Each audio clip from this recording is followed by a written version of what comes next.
Quer alavancar a produtividade da sua obra com mais inteligência e integração total de suas equipes? Bem-vindo ao Agilin, o primeiro aplicativo de gestão da construção civil que leva para o canteiro o conceito Lean Construction 4.0. É mais produtividade e inteligência em tempo real. Com o Agilin, você simplifica e reduz todo o fluxo de gestão da sua obra para apenas 4 etapas. Agilin Planner. Planeja sua obra de forma simples e intuitiva, utilizando a metodologia da linha de balanço. Com o Agilin App, além de ter toda a visão do planejamento no canteiro, é possível cadastrar funcionários e alocar suas equipes nas tarefas planejadas. Nas estações Agilin, as equipes têm acesso aos pacotes de trabalho, gerando integração e atualização do planejamento em tempo real. Destaque para o Andon integrado ao Agilin, que alerta sobre problemas na produção, diretamente do campo para o painel de performance e aplicativo.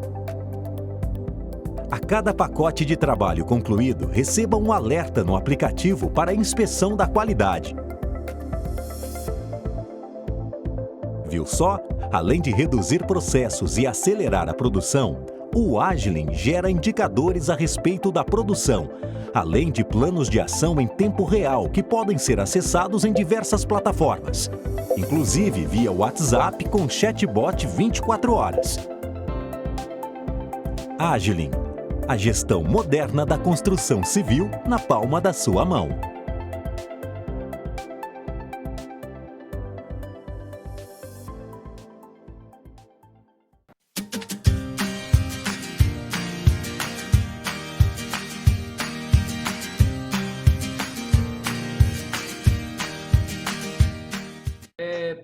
É um prazer ter todos vocês aqui, certo? A gente, vou me apresentar para quem não me conhece, né? Eu sou o André Kinderé, sou sócio da Van Engenharia e Tecnologia. Queria, mais uma vez, desejar agradecer a todo mundo, todos os painelistas, todo mundo que comprou essa ideia junto com a gente e as pessoas que estão participando também. Nós estamos online aqui com 218 pessoas assistindo a gente, né, nesse nosso webinário. O objetivo é difundir conhecimento, né? O que a gente...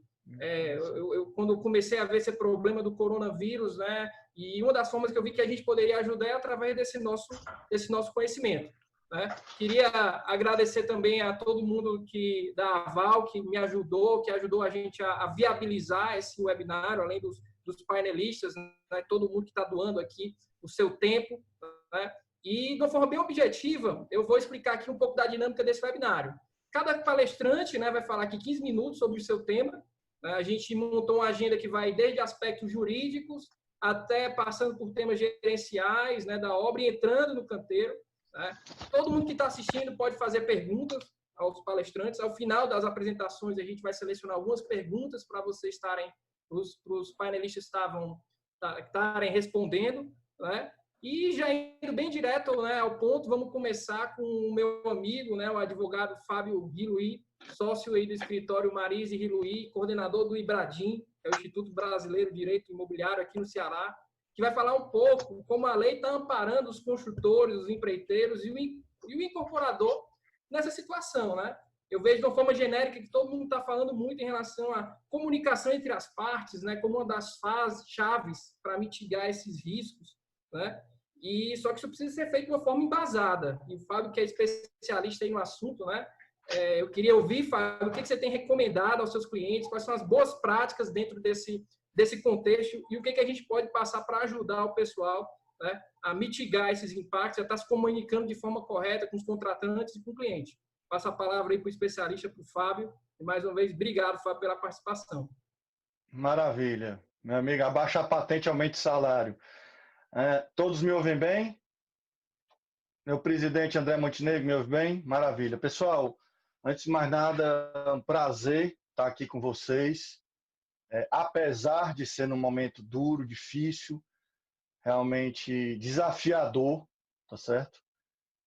Eu acho que, pelo menos, como diria um certo político acolá, nunca na história desse país, dessa vez de verdade, a gente passou por nada parecido, né? Então, é um momento em que a gente precisa realmente de solidariedade, de se dar as mãos, de pensar junto. Não vão ter soluções fáceis tiradas da cartola, não vai se encontrar coisa. O André falou aí o que tem de proteção legal. A gente tem uma série de legislações, mas nós lembremos que nós estamos no Brasil, né? Um país onde realmente a insegurança jurídica aí ela reina. E eu vou aqui só tentar dar algumas ideias, alguns tópicos, até porque tenho certeza que do mesmo jeito que eu, todos os meus amigos aí que estão falando estão também ainda tateando, tentando ver por onde é que a gente vai sair. E uma coisa eu digo, nós vamos sair melhores, nós vamos sair, se Deus quiser, com um mundo diferente, que seja para melhor e que a gente possa transformar em aprendizado, tá? Então, assim, o que eu acho mais bonito nessa iniciativa da Aval foi realmente essa questão da multidisciplinariedade. Lá no escritório eu bato há muito tempo, meu presidente André, meu eterno presidente André, sabe disso, a gente sempre fez eventos lá no escritório, sempre tentou colocar essa questão de que o advogado, o engenheiro, eles precisam se conversar, precisam entender um negócio um do outro, e essa é a grande pegada. Então, assim, realmente, quem tem o seu jurídico, o seu advogado, precisa, nesse primeiro momento, antes de mais nada, eu recomendaria montar um gabinete de crise. Quem fala assim, gabinete ou comitê, faz coisa do outro mundo. Não, um mero grupo de WhatsApp ou alguma coisa. Hoje a gente tem tecnologia suficiente para isso, para que se entenda e se possa comunicar bem, se possa fazer a coisa pensando em todos os lados do negócio, né? E essa foi a grande sacada do André, com quem eu gostaria de parabenizar, tá? Então, assim, o negócio pegou todo mundo de calça curta, tá certo? O evento do coronavírus é realmente uma mistura do que a gente chama de caso fortuito com força maior no direito. Eu vou tentar falar o mínimo aqui em juridiquês, tentar falar sempre em português, e quando eu estiver falando alguma coisa aqui, por favor, nos comentários, digam que não entenderam, tá? Então, assim, nós não temos experiência com isso no Brasil, tá certo? Experiência nesse nível de problema, certo? Alguma coisa que eu me lembro parecido, muito longe do que foi isso agora, foi na época do Plano Collor, tá certo? Que a gente enfrentou alguma coisa parecida com isso, tá? Quem está acostumado com isso, essa teoria de caso fortuito, força maior e equivalentes, vem tudo da época da guerra, da Segunda Guerra Mundial, e nós vamos tentar enfrentar isso, antes de mais nada, com razoabilidade, bom senso e diálogo. Se qualquer pessoa tentar ir buscar judiciário, brigar e tudo mais, nesse momento, eu acredito que vai perder, e digo de antemão, vocês estão vindo de um advogado. Evitem, a qualquer custo, judicializar, discutir, brigar, porque vai ser uma cilada para todo mundo, tá certo? O judiciário já está abarrotado, ele tem pessoas de bem, mas ele tarda e falha no Brasil. É triste dizer, mas ele tarda e falha, tá? Então, assim, a gente começou, eu, principalmente na primeira semana dessa crise, a gente teve um caos muito grande para resolver os problemas de ordem mais trabalhista, né, principalmente na construção civil, e os problemas que envolviam não bem a parte de incorporação e de locação de imóveis, porque de uma hora para outra todo mundo se viu obrigado a fechar seus imóveis, fechar os comércios e ninguém sabia muito como fazer. E agora que está se começando a pensar com mais calma, à medida do possível, se é que isso é possível, em como trabalhar na parte de incorporação. O que eu posso dizer para vocês? No âmbito trabalhista, a maioria dos estados, promoveram acordos coletivos, tá certo? Antes de sair um projeto de lei, a MP, tá certo? Que foi, se não me engano, de número 927, tá certo? Fazendo acordos coletivos para tentar dar férias coletivas aos seus funcionários, e em muitos locais, muitos estados, aí sem adentrar na questão política, tem muito canteiro de obra funcionando, tá certo? Tem muito canteiro de obra funcionando. Então é mais um motivo para que o jurídico possa verificar caso a caso como é que essa situação está se dando. Porque com certeza está funcionando, mas não deve estar funcionando 100%, porque eu estou funcionando, mais um prestador de serviço meu não está podendo me prestar o serviço, ou me entregar um insumo, ou qualquer coisa do tipo, tá certo? Então, por isso que eu coloquei aqui que o Covid é uma mistura de força maior com caso fortuito, por conta da natureza. Então, vocês que estão trabalhando com obra, mantenham o diário de obra de vocês atualizado, tá certo? Fornecedor que faltou, o que está acontecendo no dia a dia, para que eu amanhã possa provar, numa eventual discussão judicial, que eu fui prejudicado por essa pandemia, tá certo? Então, para lembrar, a gente teve a edição da Lei dos Distratos no ano passado, tá? Então, a Lei dos Distratos, por exemplo, ela dá um colchão, que a gente chama de cláusula de tolerância, que fala em 180 dias para que eu possa entregar a obra fora o prazo, tá certo? Fábio, essa situação do coronavírus, ela se aplica, ela está dentro dos 180 dias? Em tese, não, tá certo? Em tese, não, porque é uma situação extraordinária. Esse colchão dos 180 dias, ele foi criado porque a Constituição Civil, o incorporador, o loteador, ele está unindo várias partes, várias pessoas, inclusive os compradores, tá certo? Então, ele não pode prever algumas situações e esse colchão de 180 dias sem nenhuma penalidade, ele serve para isso, tá? No caso do Covid, não. A gente entende que é uma situação totalmente fora do controle, certo? Então, é importante que isso seja comunicado aos clientes de vocês, tá certo? Quem tem prazo de obra, que vai ter a obra prejudicada, precisa repensar no prazo de obra. Se for o caso, comunicar aos seus clientes.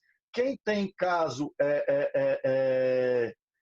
de obra recém-lançada, como nós temos aqui no Ceará, repense. Eu vou falar que é uma palavra dura, mas repense. Eu tenho casos de clientes nossos que lançaram empreendimentos há 2, 3 meses e eu estou conversando, dialogando com eles para avaliar o caso de fazer a desistência do empreendimento, dentro do chamado período de carência. Por quê? Porque nesse momento agora ninguém vai comprar imóvel. E existe uma possibilidade grande de haver alguns distratos. Então, a lei permite que haja esse teste de mercado. Que teste é esse? Vocês podem, dentro do período de carência, que não é período de tolerância, período de tolerância, eu já falei, é pós-obra, né?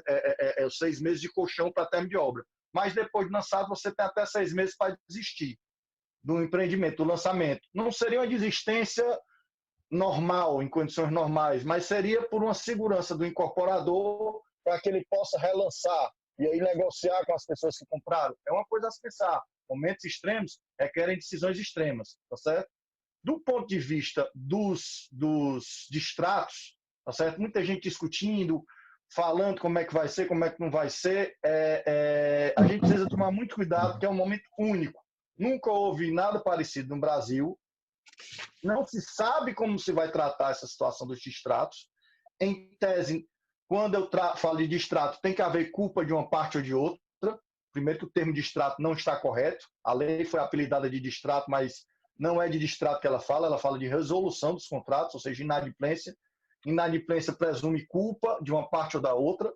Então, assim, nesse caso não houve culpa de nenhum nem de outro. Como é que vai ficar?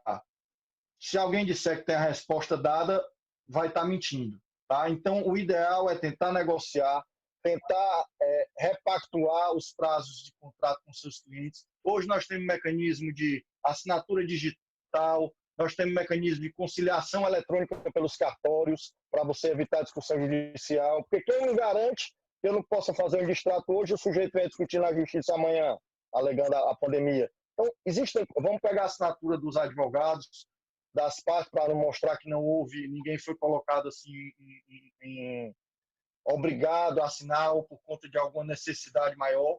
Esses cuidados precisam haver, tá certo? Então, assim, que isso também sirva para a gente se programar para os próximos contratos, principalmente os contratos de empreitada, de construção, para criar mecanismos de resolução de disputa. O André me pediu para falar aqui, o cara que é construtor e é contratado. Eu posso criar mecanismos de solução de disputa simples, não precisa coisa do outro mundo. O pessoal apelida de dispute boards, como se fosse um negócio do outro mundo em inglês, mas não, é uma coisa relativamente simples. Você elencar uma pessoa, eleja um árbitro do CREA para cada momento da obra ele acompanhar e dizer que está ok, para evitar a discussão sobre problema construtivo, por exemplo, tá certo?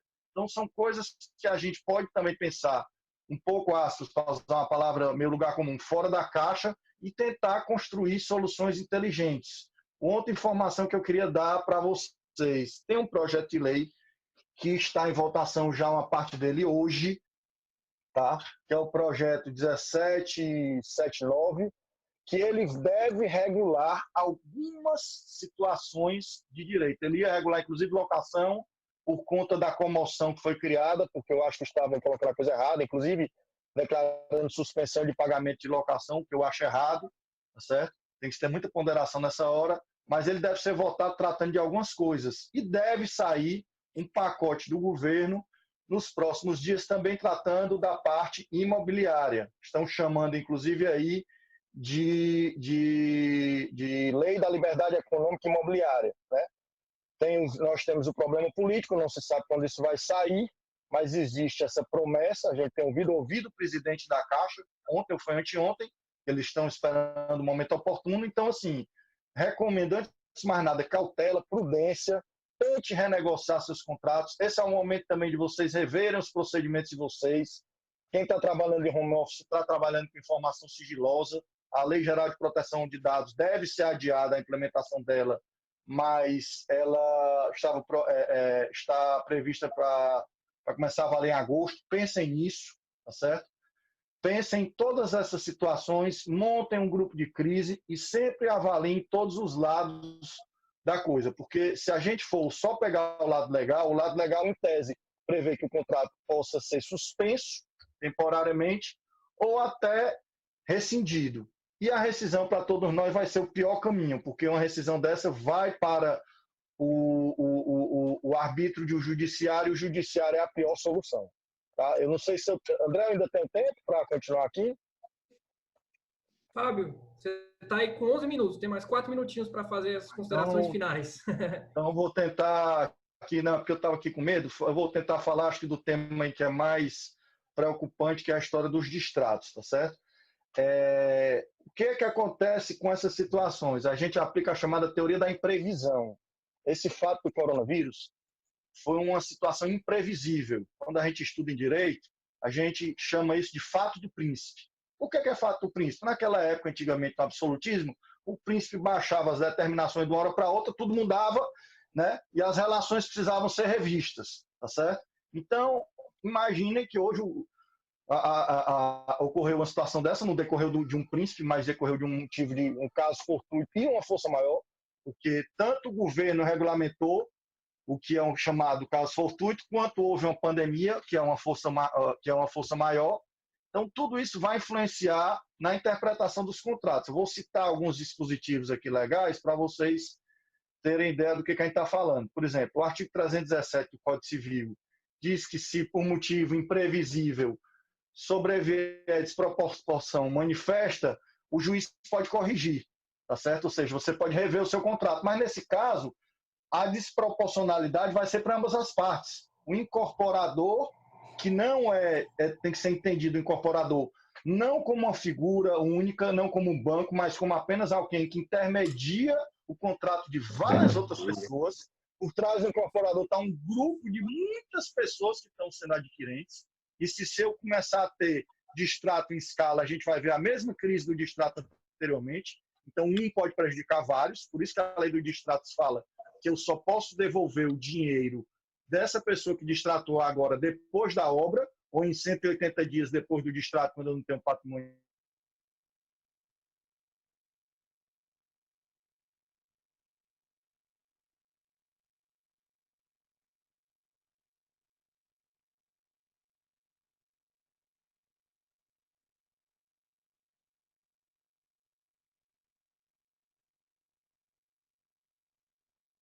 Interpretação, porque como não houve culpa de nenhuma parte nem de outra, tá certo? A gente pode ter uma discussão de se a multa que existe na lei dos distratos ela vai ser aplicada ou não, certo? E ainda podemos ter um problema de caixa, porque quem tem obra que foi feita e contratada em incorporação ou loteamento antes de 2019, ou seja, antes da lei dos distratos, vai ter um problema mais grave, porque o STJ tinha regulamentado que o dinheiro tinha que ser devolvido de uma vez só. Então, vai ter uma crise também com relação ao problema de caixa, que é o que mata qualquer construtor e qualquer incorporador. Então, avalie isso, pense nisso, converse com seus clientes, tá certo? Verifique, porque nesse momento é o momento de todo mundo ter sensibilidade, solidariedade, empatia, tá?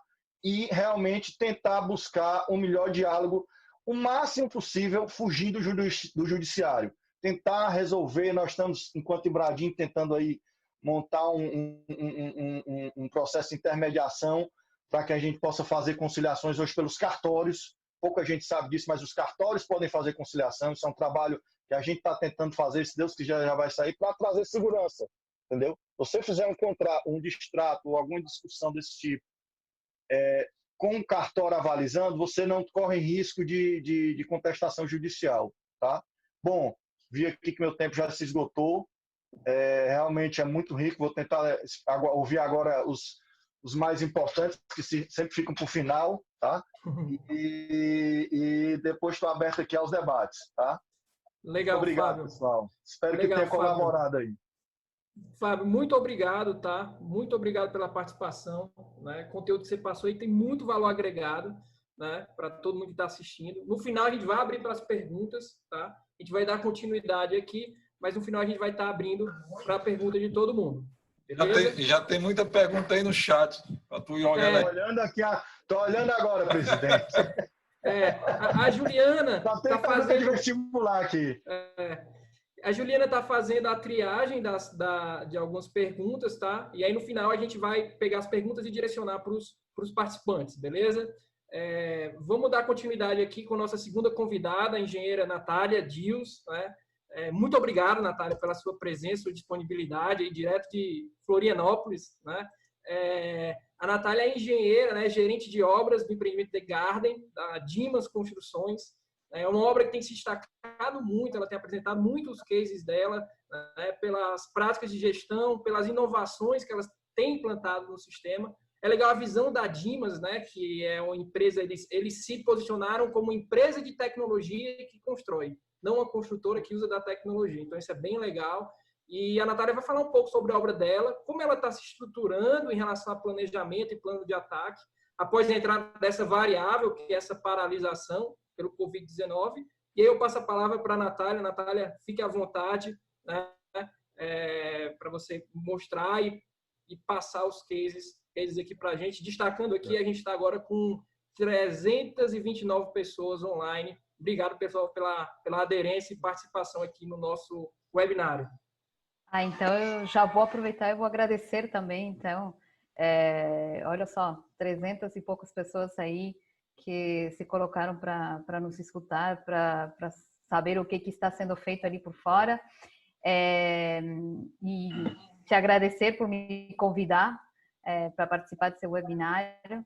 Eu realmente, tu sabe, André, que eu falo isso várias vezes, eu realmente acredito que essa troca de informações, esse passar o que a gente aprendeu, né, experiências de um para outro, é isso que realmente faz as empresas e os profissionais crescerem, escalarem e de repente nesse momento se apoiar também uns aos outros, né? Então vou fazer agora, eu vou ser a primeira a fazer esse teste aqui de compartilhar a tela. Então vamos lá.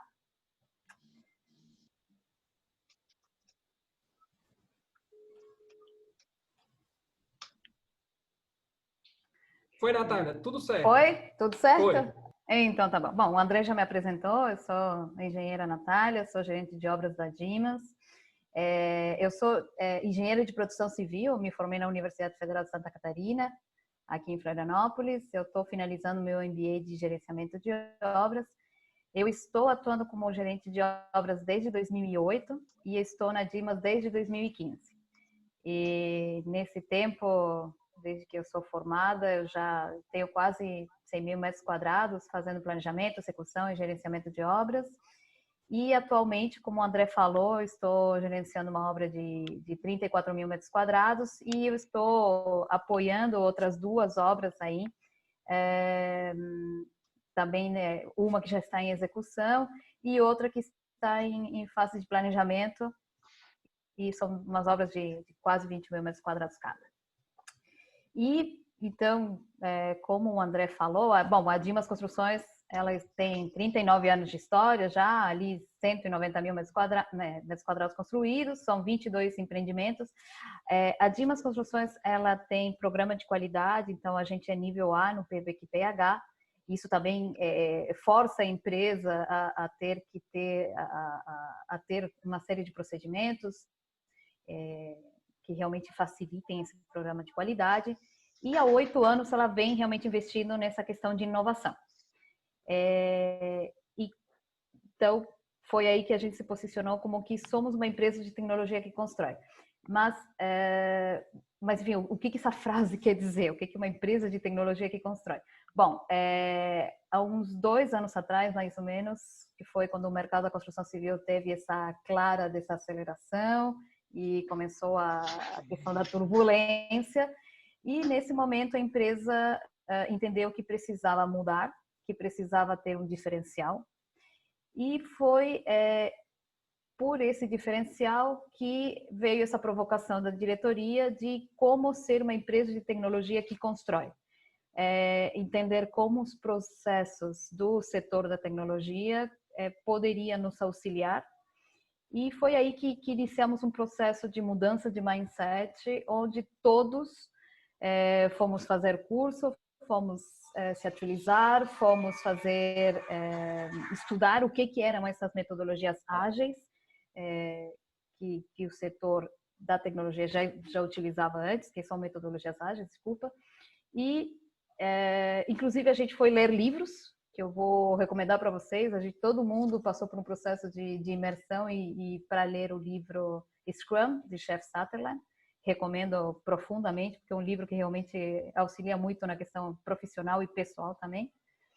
E ali embaixo eu coloquei para vocês a foto da esquerda, uma foto do Innovation Day. Uma das questões que a gente colocou na empresa foi realizar essas imersões a cada tanto tempo, vendo as atualizações do mercado, tendo palestras sobre o que tinha de inovação no mercado, o que a gente poderia utilizar na construção civil, pensando um pouquinho fora da caixa. Por exemplo, no ano passado a gente foi no Developer Conference, que é um evento específico para desenvolvedores de tecnologia, e fomos lá para ver o que tinha lá que poderíamos tirar e utilizar na empresa de construção civil. A construção civil, vocês sabem que é uma indústria artesanal, e como é que fazemos com que ela vire uma indústria, de fato, né? Então, ali embaixo, aqui do lado esquerdo, tem uma foto do Innovation Day, que é um evento que a gente faz na empresa periodicamente, para mostrar essas atualizações. E do lado direito eu coloquei o nosso hub de plataformas e de software que estamos utilizando hoje. Isso a gente utiliza hoje. Já passamos, nesses 2 anos, já passamos por muito software, muitas plataformas que não deram certo, que a gente testou e que realmente não se adequavam a gente. Não era o que a gente precisava, não se adaptava, não tinha uma integração com outros sistemas, então realmente não eram para a gente. Mas, então, para falar para vocês um pouquinho de como é que, não deve ser muito diferente de vocês, mas como é que a gente faz o planejamento das nossas obras. Temos a Val Engenharia, que nos apoia para fazer o planejamento das obras. E o que a gente faz? Então, é um grande conjunto de informações, né? Então, como é que a gente chega no planejamento? Temos um cronograma físico, um cronograma de suprimentos, temos composição de serviço, composição de insumos, cronograma financeiro, nada mais é que o fluxo de caixa, e passamos para a Val fazer realmente uma EAP bem feita, bem detalhada, com quantitativos, com projetos, detalhamentos de processos executivos, históricos de compras, para ter os valores, e históricos de produtividade. Então, quando temos obras similares, a gente faz um histórico de produtividade, quando não... hoje a empresa já está bastante matura nessa questão de históricos, de uma base de informação, de uma base de dados importante, então já conseguimos fazer isso de forma mais fácil. Lá atrás, o André se lembra que era tudo em base a estatísticas, né? Íamos muito pelos números que a própria Val nos auxiliava para elaborar. Isso já, André, 4 anos, né? Já faz uns 4 anos? Sim, 4 anos. 4, 5 anos que a gente começou a trabalhar nesse projeto. Isso mesmo. Então, agora realmente conseguimos fazer com que as nossas obras, os nossos planejamentos, os nossos orçamentos sejam muito mais afinados, muito mais reais e acertar muito mais, né? Ter um índice dessa atividade em cronograma e para atingir o cronograma e dentro da qualidade, dentro do custo também. E como é que são as nossas rotinas de gestão, então? Nossas rotinas de gestão, isso que eu estou mostrando para vocês, é a gestão ágil, basicamente. Estamos utilizando agora o Agilin da Aval, é um autoapontamento. O que é um autoapontamento? Não precisamos mais fazer medição da obra. O funcionário tem ali uma foto central, cada funcionário tem um crachá, um cartão, ele vai passar o crachá à frente desse equipamento que é um addon, e ele dá início na tarefa dele. Então, vai sair um cupom, um papelzinho, que está ali na foto acima à direita, onde vai aparecer o nome dele, o cargo dele. Bom, na verdade, ele pode ser configurado, mas basicamente o nome dele e aonde que ele tem que se deslocar para trabalhar, qual que é a função dele e qual que é o tempo que ele tem para executar essa tarefa. Pode aparecer também, os nossos funcionários são terceirizados, isso aí realmente não aparece, mas se fossem funcionários próprios, estaria o valor da tarefa. Então, isso já vai avisando o funcionário quanto dinheiro ele está ganhando, de fato, né? Quando o funcionário finaliza a tarefa, ele volta a passar o crachá, avisa que finalizou a tarefa e essa tarefa vai para o setor de engenharia e ela fica parada na qualidade. Dá ok na qualidade, essa tarefa vai ser medida para o empreiteiro, para o cronograma, ela fica medida. Então, o que acontece com isso? Eu tenho agora, eu não preciso mais a medição física e a medição da qualidade, elas estão juntas. Além disso, você tira um pouco daquela negociação com o empreiteiro, por exemplo, ou a negociação com o funcionário, com o colaborador, porque ele já tem no papel o quanto que ele está ganhando, o quanto que ele deixou de ganhar. Se a qualidade não aprovar o serviço, volta para o funcionário. Então, ele sabe que não está bem feito, então ele não tem nem o que reclamar. Realmente, ele tira um pouco ele faz uma sistemática mais simples, né? Mais prática, mais eficiente. E com isso, esse autoapontamento, ele é em tempo real. Então, ele é atualizado em tempo real. O cidadão passou no crachá, avisou que finalizou a tarefa, essa tarefa nos painéis de monitoramento, que eu vou mostrar para vocês agora, estes aí, nesses painéis de monitoramento, ele já é atualizado na hora. Então, isso faz com que você tenha, além de uma gestão ágil, uma gestão à vista, e uma gestão muito mais eficiente e muito mais assertiva. Aquela foto da obra ali à esquerda, isso é um Kanban que está instalado na obra. Essa é a parede do almoxarifado, então ele fica num local bem visível. Esse Kanban, ele é um Kanban normal, tem a primeira coluna de metas a fazer, fazendo, paradas e concluídas. Então, na primeira coluna, a gente coloca todas as atividades, são post-its, né? As diferentes cores são por causa das diferentes disciplinas, e colocamos todas as metas do mês na primeira coluna. Então, os encarregados, os mestres de obra, eles vão, conforme o andar da tarefa, eles vão mudando a tarefa de coluna. Se para ali na parte de parado, a gente verifica qual que é a restrição que gerou. Vocês podem ver que ali embaixo tem escrito algumas coisas, são restrições que essas atividades paradas geraram, e essas restrições, então, os responsáveis vão colocar naquele painel quadriculado, é um calendário, e naquele painel você coloca quando essa restrição vai ser removida. Normalmente é entrega de um material, entrega de um projeto, alguma definição, então você escreve ali, o responsável escreve ali quando que vai dar esse retorno, para a gente então poder manter isso bem atualizado. E os outros dois painéis, a gente está saindo do painel ali da parte inferior e mudando para o painel da parte superior. Esse painel da parte superior direita é o atualizado em tempo real. O painel anterior, ele é muito bom, ele é atualizado semanalmente, que é muito mais do que pode se dizer de planejamento de muitas obras do Brasil afora, que ainda sofrem com planilhas de Excel, ou até com um passinho a mais das planilhas de MS Project, que também não é o ideal. Então, esses dashboards, esses painéis de monitoramento realmente facilitam muitíssimo o monitoramento da obra e facilita muitíssimo a gestão ágil e de dar resposta rápida e de você poder criar planos de ação muito mais rapidamente. Mas vamos ao que a gente veio hoje, né? E que é isso.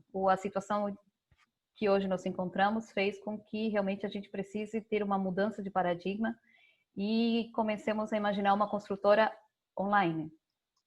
Não totalmente, naturalmente, né? Não dá para construir virtualmente, mas dá sim para fazer muita coisa sem parar. Vou compartilhar com vocês, então, como a nossa construtora vem contornando essa situação de emergência, tentando manter a produtividade e, ao mesmo tempo, protegendo os colaboradores. Justamente ontem foi liberado pelo governo do estado de Santa Catarina o trabalho na construção civil privada, então, na segunda-feira estaremos retornando às atividades. Porém, a gente vem desde metade de março com a obra parada, que vocês sabem que um dia de obra parada não é um dia a mais no cronograma. Um dia de obra parada são 10 dias a mais no cronograma. Então, precisamos paralisar então as atividades. E a primeira coisa que a gente definiu foi trabalhar em home office. Home office para todos os trabalhadores, os colaboradores de nível tático e estratégico, que como eu mostrei para vocês, a gente já trabalhava com metodologias ágeis, temos a empresa dividida em equipes, cada equipe tem um gestor, e eu vou explicar rapidamente para vocês como é que isso funciona, como é que o método ágil funciona na empresa. As equipes fazem sprints semanais, reuniões semanais ou quinzenais, conforme a especificidade de cada equipe. E nessas reuniões são revisadas as entregas parciais, os objetivos que geraram restrição para saber se precisam de um facilitador para resolver, e também replanejamos as metas para conseguir alcançar os objetivos, né? Como as equipes são multidisciplinares, trabalham em diferentes setores da empresa, inovação, compras, engenharia, enfim, já faziam as reuniões muitas vezes de forma online.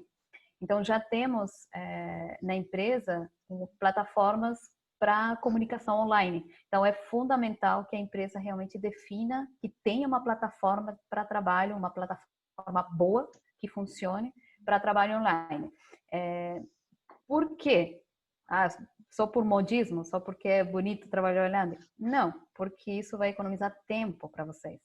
E tempo de deslocamento, vamos fazer reunião no escritório, vamos fazer reunião em outra obra, é tempo de deslocamento. Não sei como é nas cidades ali para vocês, mas aqui para a gente se deslocar, meu Deus, 5 quilômetros, e não existe mais horário de rush aqui em Florianópolis, o horário de rush é o dia inteiro. Natália, só um detalhe, tá? É porque realmente, como a gente tem muito assunto para ver, tá excelente, mas eu só preciso que você agora dê um sprint final. Né? Sprint final. O sprint final, porque realmente a gente já está com 15 minutos, estamos para 16 minutos. E eu tenho que fazer essa parte chata de ficar controlando aí o tempo de cada participante. Me desculpe, mas é porque... Perfeito. Perfeito. Tu sabe, Andrei, tu tem que fazer isso mesmo, porque tu sabe que eu falo muito, né? Então, perfeito, tá ótimo. Sou apaixonada pelo que eu faço, então realmente se me deixar falar, falo até 8 horas da noite. Aliás, se vocês não tiverem nada melhor para fazer, me chamem aqui online, a gente conversa sobre metodologias ágeis.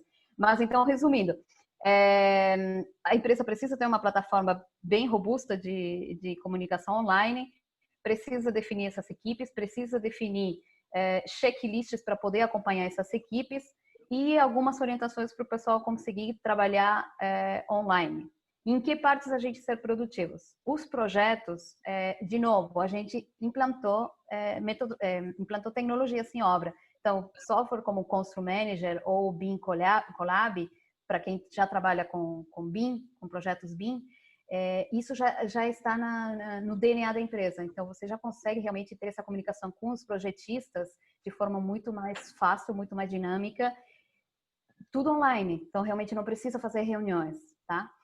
E na obra, como é que a obra está parada, o que a gente faz? As equipes técnicas da obra, a gente reuniu elas fazendo, claro que você tem que entender o perfil de cada membro da equipe para poder passar essas atividades, mas definimos atividades, fazemos sprints diárias, reuniões online diárias para ver se alcançaram esses objetivos. O que você consegue fazer? Levantamentos de quantitativos com qualidade, que a gente sabe que muitas vezes os quantitativos são levantados a esmo. Análise de projetos, mas uma análise fina dos projetos. Promover melhorias nos projetos, a forma de se considerar... Se eu sou o cliente, eu vou morar naquele empreendimento, o que eu gostaria, o que eu não gostaria. O análise do orçamento, para enxugar o orçamento, para ver aonde que você consegue mexer no seu orçamento. Lembrando que agora você vai gastar quando vier a retomada. E a revisão das produtividades, ali para alinhar a composição dos serviços para frente do seu orçamento. Porque agora você parou tudo, você precisa olhar para frente. E o que você olha para frente?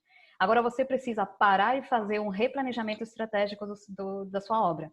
Então, você vai precisar criar cenários otimistas e pessimistas, o pior cenário possível. Vai precisar verificar os impactos. O que vai acontecer? Você, com certeza, se você pretende manter o seu prazo de obra, o nosso colega anteriormente falava assim, cara, talvez você precise realmente mudar o seu prazo de entrega. Mas se nós temos uma política muito forte aqui com nossos clientes, é um diferencial que a gente tem da empresa de sempre entregar no prazo. Então, nosso primeiro cenário vai ser o que a gente precisa fazer para entregar naquele prazo. Então, você vai ter que aumentar os seus insumos, os seus recursos humanos, os seus equipamentos, hora extra. Então, isso vai impactar diretamente no seu fluxo de caixa. Então, é muito, muito delicado. E outro item delicado nesse momento, isso vale para qualquer cenário crítico, né? Mas nesse momento que nós temos um problema de pandemia, você vai ter que ter um protocolo sanitário de trabalho em obra. Show, Natália.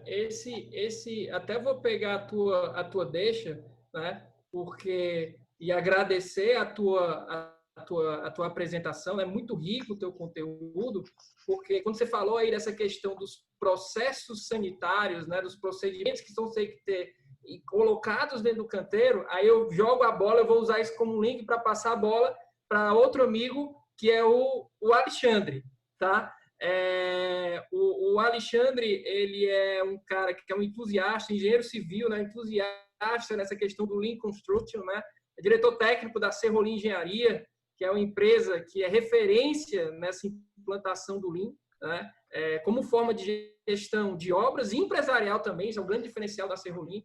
E o Alexandre vai passar para a gente essa questão de como estruturar o layout de canteiro nessa logística do Lean, nesse momento novo, né? Peguei esse gancho aí da Natália, né? Para rolar a bola, Alexandre, para agora você chutar aí com toda a categoria, né? Para que você consiga passar para a gente, né? Como é que a gente deve focar no fluxo de produção, como é que a gente deve no fluxo das atividades para reduzir o desperdício, né? E conseguir ter alguma otimização nessa virada de chave que a gente vai ter.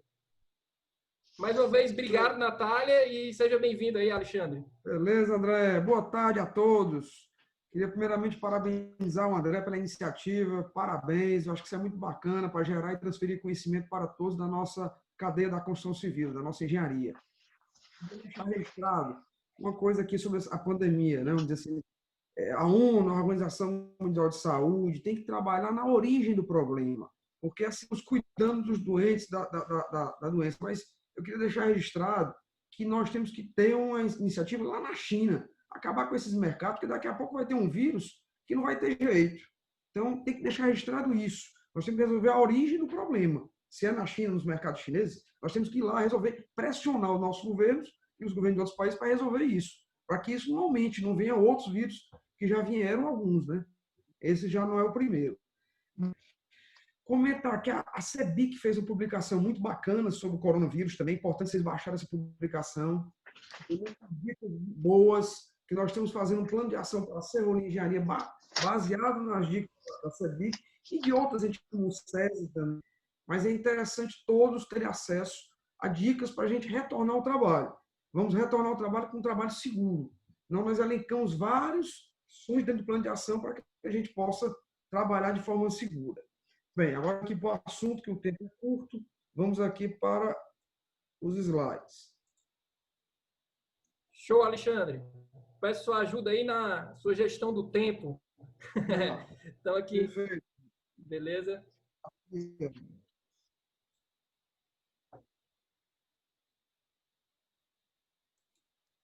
Bem, não sei se gerou a imagem aí, André. Perfeito, gerou sim, está compartilhada a sua tela. Então, pronto, ótimo. Não, só para começar aqui, nós vamos falar um pouquinho da logística no canteiro. A logística, e depois a gente vai entrar um pouquinho na filosofia Lean, como enxergar a logística no Lean. Antes de mais nada, eu queria começar com um questionamento, certo? Eu não sei se a Juliana pode botar a apresentação, no modo da apresentação, eu não estou conseguindo, mas o primeiro questionamento que a gente faz é que se a construção civil é uma das atividades que mais gera desperdício. E a resposta é sim. Só em resíduos sólidos ela pode chegar até 40% dos resíduos gerados urbanos. Por quê? Porque o resíduo da construção civil é um resíduo muito pesado. Em termos de massa, ele tem em torno de 1.300 kg por metro cúbico, enquanto o resíduo urbano normal é na faixa de 150 kg por metro cúbico. Então, nossa atividade gera um grande desperdício e esse desperdício faz mal às cidades. Bem, outro questionamento é se a cada 3 prédios construídos um é jogado fora. Isso foi uma coisa muito comentada na mídia, há muitos anos atrás. As perdas físicas dos materiais podem alcançar números, entretanto, nunca 33%. As perdas financeiras decorrentes das perdas físicas podem representar até 4%. É importante deixar claro que nós temos muito que melhorar, mas não estamos isso comentado na mídia. Outro questionamento é quantos quilos de cimento tem um metro cúbico de concreto de 35 MPa? Se você perguntar isso para um engenheiro recém-formado. E qual o tempo do percurso de um elevador cremaleira do subsolo 1 até o 22º pavimento? A primeira pergunta, o engenheiro recém-formado, com certeza, quase com toda certeza, saberá responder. E dirá que é em torno de 400 kg por metro cúbico. Mas se você perguntar a segunda, ele vai dizer que sabe. A formação dos engenheiros civis prioriza a atividade de conversão, não dando tanta importância para a atividade de fluxo. Aí onde entra a logística e o Lean. Logística pode ser definida como sendo um processo de gerenciar aquisição, movimentação, armazenagem de materiais e produtos acabados. E o Lean é uma filosofia de gestão baseada no sistema Toyota de produção, nos princípios de agregação do valor ao cliente com a eliminação de desperdício através do fluxo contínuo. Ou seja, o fluxo é uma das grandes interseções da logística com o Lean. Bem, nessa interseção nós temos as atividades de conversão, que é transformar o tijolo, areia, cimento em paredes ou em alvenarias, e nós temos as atividades de fluxo, que levam esses insumos até aonde serão transformados, que aí gera a produção. Bem, nisso, foi elencado pelo sistema de produção os grandes desperdícios. Primeiro, processamento desnecessário. Muitas vezes você não tem que fazer o que você fez recentemente. Mutação. Essa é uma coisa que às vezes acontece demais. O estoque, eu vou colocar o porcelanato aonde? Não sei, bota aqui depois a gente. Então tem que estar muito bem definido no canteiro de obra. Estoque. Estoque, quando você passa por um pallet de porcelanato e você enxerga porcelanato, a partir de hoje não enxergue mais porcelanato. Aquilo não é porcelanato. Aquilo é dinheiro. Dinheiro parado custa caro. Então a gente não pode ter dinheiro parado. Superprodução. Produzir demais, sem necessidade. Eu vou fazer várias paredes de alvenaria e eu não tenho a sequência, eu não tenho pintores, eu não tenho gesseiros que terminam o serviço. Ou seja, não adianta. Tem que estar tudo balanceado. Espera, é outro desperdício gigantesco. Defeitos, esse nem se fala. O mal que a gente tem que eliminar da nossa construção civil são os retrabalhos. E transporte também. Agora, tem um outro desperdício que acontece demais na construção civil, que é o 8º.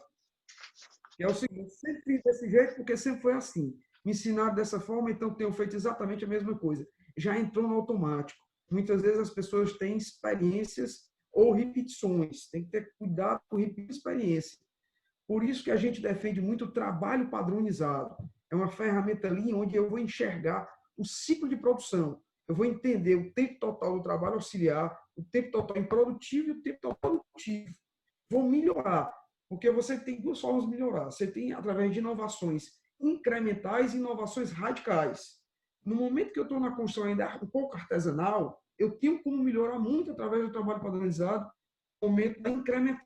A radical é uma tipologia construtiva, que pode ser feito também, e é muito bom que seja feito. Mas, às vezes, a conta não fecha. Às vezes, eu quero colocar um prédio todo de ACM, a fachada toda de ACM, mas eu não consigo, porque a conta não fecha. Então, enquanto a conta não fechar no industrial, na construção industrial, vamos melhorar a construção artesanal através do trabalho padronizado. Citar que nós temos um indicador maravilhoso, que é o HH por metro quadrado. A literatura no Brasil comenta que HH vai de 80 a 20, que é uma faixa gigantesca, mas as publicações da antiga Incol falavam em torno de 50, hoje nós estamos entre 35, 30. Então, assim, nós vimos melhorando muito na produtividade, incrementando tanto melhorias incrementais, vamos dizer assim, na tipologia construtiva, como também inovações radicais. Mas esse é um indicador que nós temos que seguir, que é homens por equipe por área construída. Bem, falando do que a gente veio falar aqui no projeto layout de canteiro, no canteiro, o que a gente pode melhorar no canteiro? É o primeiro projeto de execução de obra, né? Analisar todos os fluxos, ou seja, fluxo de entrada de materiais, fluxo de informações, fluxo de saída de resíduos. Para quê? Para que a alocação dos recursos de equipamentos, redução do tempo do fluxo de atividades e para garantir uma maior segurança. Eu elenco aqui que no projeto de canteiro você pode fazer duas avaliações, a avaliação qualitativa e a quantitativa. O exemplo de qualitativa é a carta de interrelações, que indica graficamente a importância da proximidade entre os postos de trabalho. Evidencia que a atividade deve ser localizada próximas às outras. Vou citar um exemplo aqui de uma carta de relações, onde você tem depósito de areia grossa e betoneira. O A é absolutamente importante, está ligado um com o outro, e o X é indesejável. Por exemplo, um bebedouro é indesejável que esteja perto da betoneira. Então, esse é um gráfico, uma carta de informações que é muito bacana de forma qualitativa e que nessa época de pandemia agora, a gente reanalisar essa forma qualitativa como a gente faz os layouts de canteiro. E uma coisa que a gente trabalha muito internamente é para que o projeto de canteiro seja uma equipe e não mais e que essa equipe trabalhe comum. O que a gente defende muito é que a engenharia civil precisa muito da engenharia de produção. Nós temos que estar alinhados com a engenharia de produção. A engenharia de produção tem que fazer a gestão dos nossos indicadores de projeto, de produtividade e de tudo como um todo. Ou seja, a engenharia de produção tem que estar totalmente alinhada à nossa engenharia. Aqui são os estudos de contatos. Esses estudos de contatos já é um estudo mais quantitativo. Eu tenho um posto de trabalho, betoneira, guincho de carga, eu quero saber quantas viagens na obra eu vou fazer nesse percurso. Então, sabendo esse número de viagens, eu tenho que me programar e saber o que precisa estar mais perto do que distâncias eu vou parametrizar com boas ou admissíveis para a gente. Eu cito um exemplo aqui que a gente tem internamente na Senhor Engenharia, exemplo de localização da betoneira, caso ainda exista. Logicamente que a betoneira é um elemento que já está, vamos dizer assim, em algumas obras já com os dias contados. Mas, em obras que você necessita de betoneira, preferivelmente nos subsolos, para que você deixe o pavimento tipo, vamos dizer assim, um pavimento térreo ou pilotis, limpo, e deixe o subsolo para ser trabalhado. Então, nós definimos um K de distanciamento dos agregados para a betoneira de 3 metros e essa distância da betoneira com o guincho de carga de 5 metros. Alexandre, às vezes você consegue em todas as obras? Logicamente que não. Isso é uma meta nossa que nós temos internamente. A grande maioria das vezes a gente tem conseguido, algumas vezes não. Agora, como eu falei para vocês, a engenharia de produção tem que estar em paralelo à nossa engenharia. Então, um exemplo é de nosso, que nós mudamos a cortina de contenção para que fique mais perto a betoneira do guincho de carga. Vale a pena, a quantidade de repetição desse trabalho é tão grande que vale a pena qualquer incisão que você faça no projeto de uma forma que você melhore o fluxo de produção. Vou citar outro exemplo aqui, numérico, para você levar para um canteiro de obra, para não ficar só no achismo, ou só no qualitativo, que é o estudo da carga e distância. Eu quero saber, por exemplo, qual é o insumo mais importante que está perto da betoneira. É a areia grossa, é o cimento, é a brita? Então, se você perguntar isso para muitos engenheiros, muitos vão ficar na dúvida. E eu digo para vocês, pelo número de contatos que tem a betoneira com os cimento, areia grossa e brita, quando você está hoje na área de trabalhando com argamassas, logicamente a areia grossa ganha disparado dos outros insumos. Então, a areia grossa é um item que tem que estar mais perto da betoneira. Isso não de forma qualitativa, de quantitativa, ou seja, nós chegamos a números, aprovamos. Ou seja, está aqui o guincho, nós estamos o pau ordenado, trazendo a matemática aí para o projeto de canteira, a opção 3, 2, 1, areia grossa, e a gente estuda essa ferramenta que é a constância. Aqui a fórmula dela não é nem uma fórmula absurda, é uma coisa simples, onde você tem o somatório de I vezes D, onde I é a carga expressa com peso, no número de viagens, no número de contatos, e D é a distância dos locais propostos. E aí você assegura com precisão, com certeza, que o melhor local para você colocar a areia grossa é aquela, o melhor local para botar a betoneira é aquela, e o melhor local para que você bote a betoneira ou o guincho é aquele. Você prova através de números. Bem, aqui eu tinha um videozinho, mas aqui alguma coisa não está funcionando, mas eu vou mostrar para vocês o seguinte.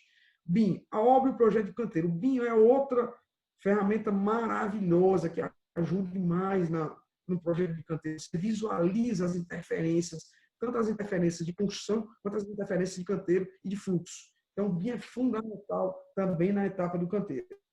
Vou citar algumas ferramentas que a gente tem trabalhado fortemente da filosofia, o Kanban, a automação, a gente também está com o Agile, junto com a Natália aí, estamos trabalhando bem no Agile.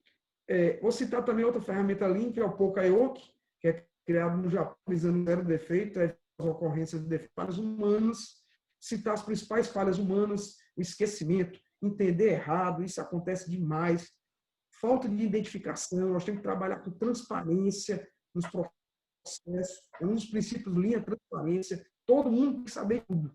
Falta de treinamento, temos treinamento, erros propositais, isso infelizmente existe, desatenção, existe, lentidão também, falta de padrões, trabalho padronizado é fundamental para resolver isso, surpresas que existem demais, imprevistos e descuidos. Na nossa forma construtiva, a gente identifica os 3 vilões, a estrutura, o contrapiso e a fachada. E eu cito principalmente a fachada. Eu acho que falar no Japão ou nos Estados Unidos, um pedreiro está a 70 metros de altura, chapiscando ou rebocando ou emboçando uma parede de fachada, realmente não se admite mais isso. Mas eu posso dizer que nós acabamos de entregar todas as escolhas unitizadas e ACM, e a conta que a gente era muito longe, hoje já está muito perto de fechar a conta da construção industrial para a construção artesanal. Então, a gente enxerga esses 3 vilões, a gente esforça já de tentar resolver. Bem, indo aqui para as inovações e práticas construtivas radicais, a primeira que eu citei e falei anteriormente é eliminar o uso da betoneira, construir a seco. E se precisar de argamassa, trabalhar com argamassa atualizada. Fachada errada, a fachada realmente ventilada, onde você não tenha mais argamassa, assentamento com argamassa colante, que você não seja um processo industrial. Gesso colado, a gente o mesmo gesso, forros, a gente faz as paredes, ou seja, não entra mais a argamassa dentro dos nossos apartamentos. Então, tudo é seco. Contrapiso autonivelante, isso é uma ferramenta que ajuda bastante. Quadrilha unitizada, e realmente os módulos, vai pela grua levantando os módulos, já vai os módulos para você de forma muito rápida. Formas de encaixe, você usar as formas de encaixe, substituir um pouquinho a madeira, reduzir o uso de madeira em obra, que é sustentável. Concreto alto adensado, isso também é muito bacana. Nossa experiência foi excelente no concreto alto adensado. Publicamos até um livro pela Inovacom, desmistificando o uso do concreto adensado. Ou seja, hoje ele já se paga. Não, é muito bacana. E o contrapiso autonivelante que eu já acabei de comentar. André, eu não sei se eu ainda tenho algum tempo, mas tentei correr aqui. Se tiver mais um minutinho, eu queria falar algumas ações do plano de ação que nós fizemos para o Corona. 1 minuto, exatamente 1 minuto. Você está com 14 minutos. Show! Então vamos lá. O que a gente fez aqui pegando a publicação da CEBIC? Primeiro, termômetros na entrada e na entrada da obra. Segundo, higienização dos canteiros. Terceiro, grupo de risco, não trabalhar ou contar nos bancos de horas. Essa é uma pergunta que vai ser para o nosso amigo Fábio. Refeitório com marcação no piso e cadeiras alternadas, vestiário do mesmo jeito. Lavatórios com sabão líquido na entrada da obra. Elevadores com apenas 3 pessoas por elevador, por 20. Horários de entrada distintos. EPIs descartáveis para todos. Cartazes nas obras. Lava-pés nas obras também, para tirar aquela cultura japonesa de você tirar o resíduo antes de entrar em casa. Doação de álcool gel a todos os colaboradores. Quem vem de ônibus, a empresa vai doar um álcool gel para que ele chegue na sua casa, passe nas suas mãos e chegue na obra, passe nas suas mãos. E isso são as diretrizes do nosso plano de ação. André, mais uma vez agradecer, parabéns, a sua iniciativa é nota 10 e estamos juntos aqui. Como disse a Natália, nós somos também apaixonados pela nossa engenharia e estamos juntos aqui para melhorar. Abraço. Show, obrigado, Alexandre. Muito obrigado pela apresentação, pelo conteúdo que você montou. Eu vi que você mandou hoje 8 horas da manhã a apresentação já feita só para o evento. Reforço que no final a gente vai ter um espaço para as perguntas, né, das pessoas que estão assistindo a gente. E dentro desse contexto de gestão da produção, né, fica evidente que o ideal, né, dentro desse nosso cenário é que a gente conseguisse, né, com menos recursos humanos, por uma limitação sanitária, né, por limitação de número de aglomeração de pessoas, né, mesmo com essa limitação de recursos, a gente conseguisse manter a produção global da obra. Mas para que isso aconteça, né, pessoal, a gente tem que focar em inovação, novos processos, né, sempre buscando uma frase que até o propósito que eu falo muito lá para o pessoal da Aval, que é o nosso propósito, que é alavancar a produtividade dentro do canteiro. Para a gente estar falando sobre isso, né, eu chamei aqui o nosso amigo André Montenegro, né, que é um dos profissionais que eu conheço que mais bate nessa tecla de que inovar só faz sentido se for com foco em resultados palpáveis, né? Então, o André desenvolveu o sistema construtivo, né, da Olé Casas, ele é sócio da empresa, né, da Olé Casas.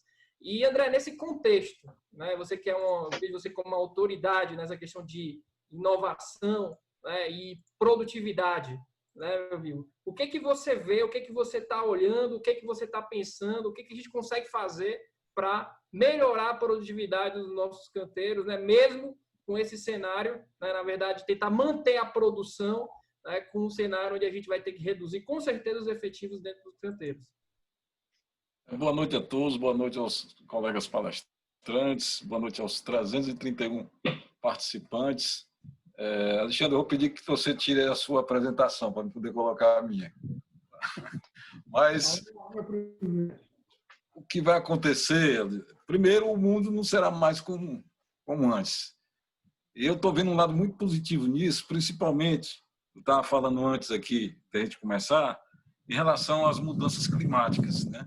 Nós temos um inimigo comum, né, que são as mudanças climáticas, onde o homem vai ter que agora, vendo essa ameaça do coronavírus, vai ter uma ameaça muito maior que são as mudanças climáticas, que isso envolve muito o nosso setor, né?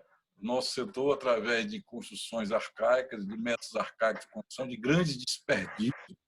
Nós vamos ter que olhar com mais foco a parte da sustentabilidade da construção, com certeza, e isso a gente só consegue através de métodos inovadores construtivos, com novos materiais também, né?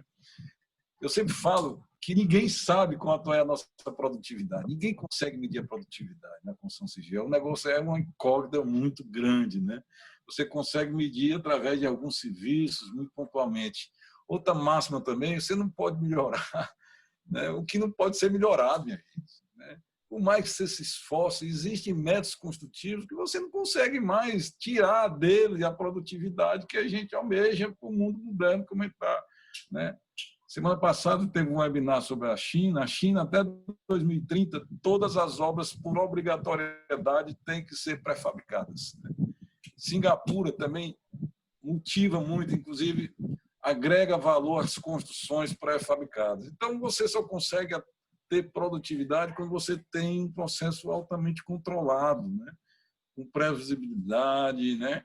Com metodologia de engenharia de produção, como o Alexandre sempre falou, e tem que mudar radicalmente. Hoje nós temos ferramentas que propiciam isso, né? Ferramentas através do BIM. A minha empresa já trabalha com BIM há 3 anos, né? Para fazer uma casinha do Minha Casa Minha Vida, eu só saio com ela toda modelada no BIM. Porque como a gente trabalha com pré-fabricado, não pode ter erro. Não existe erro. Então, não existe desperdício. Meu desperdício é quase tendendo a zero na produção das minhas paredes, né? Eu vou tentar colocar aqui uma apresentação muito rápida para mostrar para vocês alguns exemplos desse tipo de construção, né? E é isso que a gente está falando. a gente não consegue mais trabalhar da mesma forma que a gente trabalhava antes.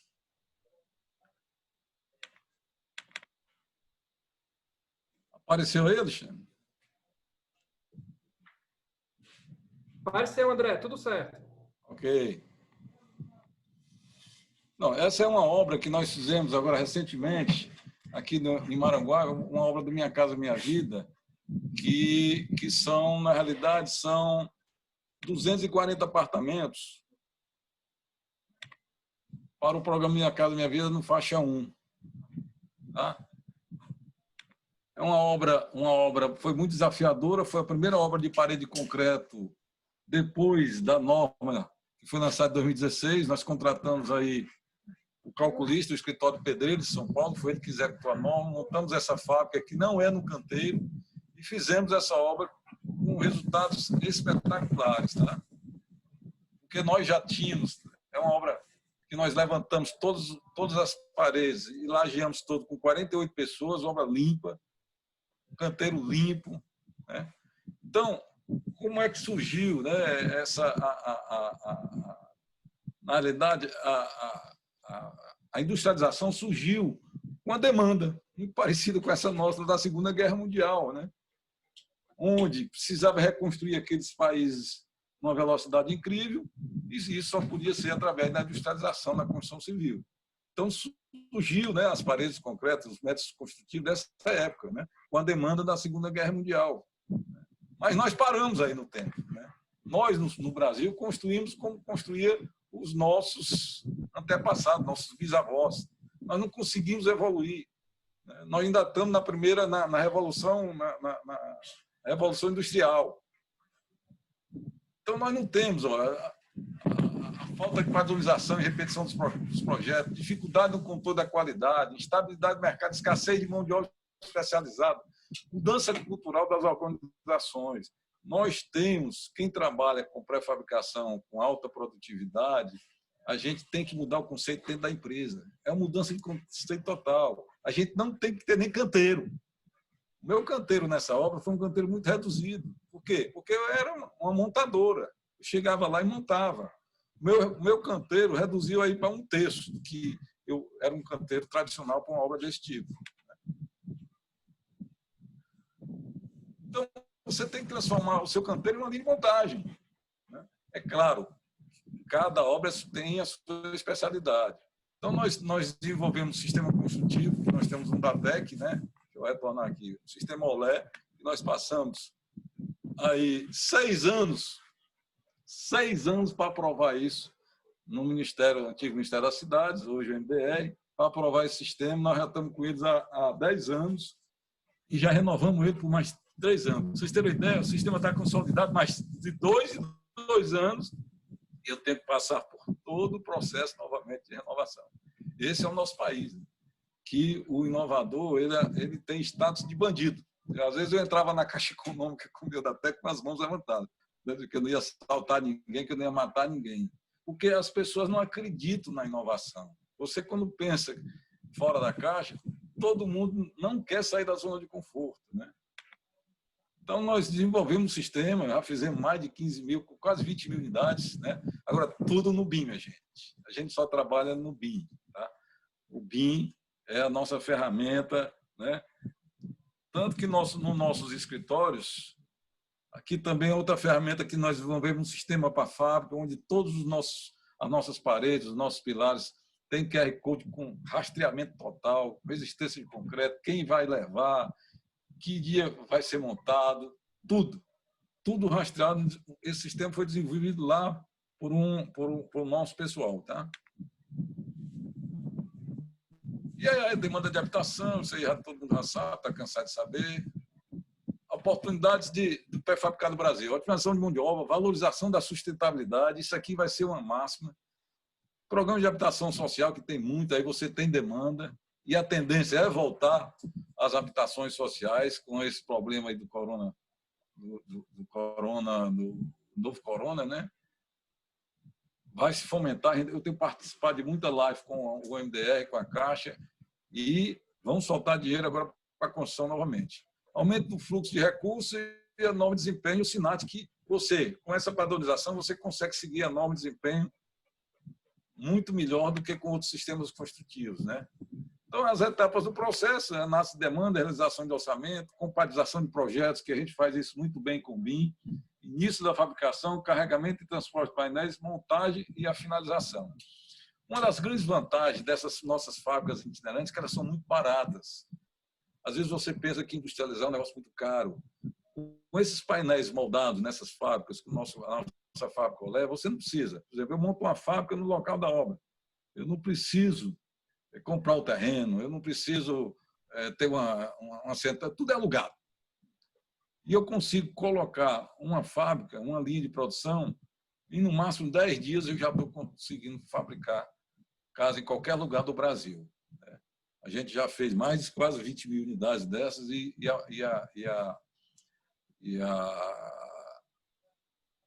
quando a gente começa a fabricar, né, nós já começamos a fabricar muito rapidamente. Primeiro, porque é muito simples. Segundo, nós temos os insumos em qualquer município do Brasil.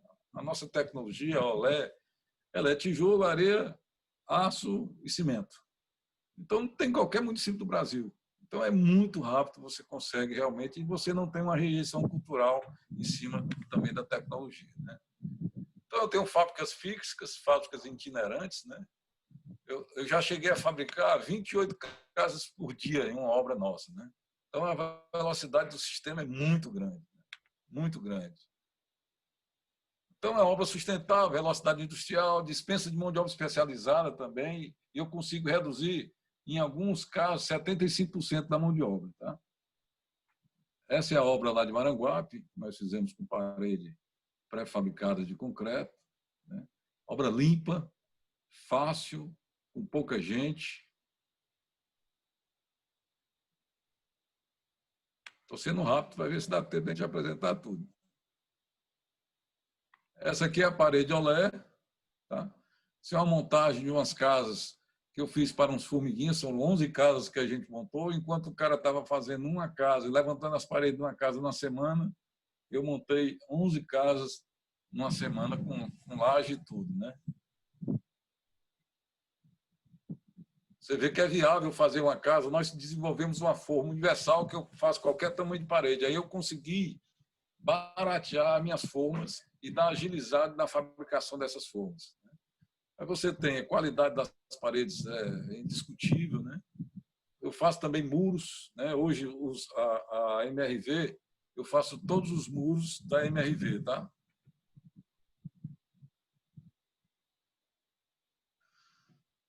Isso aí são lajes também que a gente fabrica, as lajes são todas pré-fabricadas.